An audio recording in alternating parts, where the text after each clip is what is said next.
now. Daniel, just tell us a bit more about the emails and the case. Well, the message from the email that he denied as being racist was, well, let's just read it out. No coloured people because of the smell of curry, the end of the tenancy.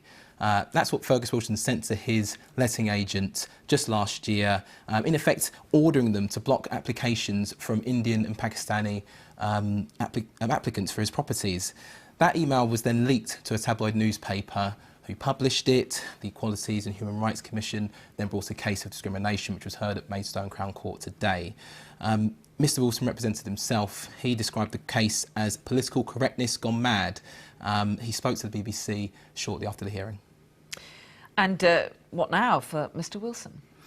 Well, what will happen next is that he'll have to pay costs of just over £2,000, drop in the ocean really to somebody who has a property portfolio worth £250 million.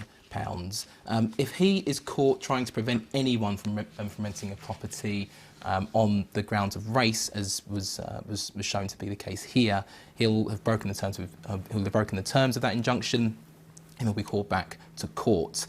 Judge Richard Polden was saying that he described it as that this policy, or policies like this, have no place in our society. The Equalities and Human Rights Commission, they were saying that the comments were unlawful, abhorrent. And when you think about it, what this ruling says is, OK, the courts will respond to these kinds of things, but there are more subtle forms of racism that still needs to be dealt with out there. And I think we can actually hear what Mr Wilson had to say. Let's have a listen. It gets into the carpets, it gets into the walls. Before now, we've had to replaster walls, and frankly, we just don't want the hassle. And you'll find that most landlords will be exactly the same. I'm here because I said it. Most people do it and don't say it.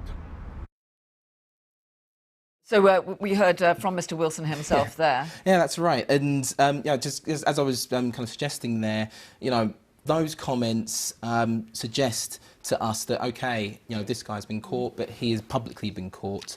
But, as the government race audit published just last month illustrated, there are more subtle forms of racism that do impact lives up and down the UK. OK. Daniel Henry, thank you very much indeed for joining us.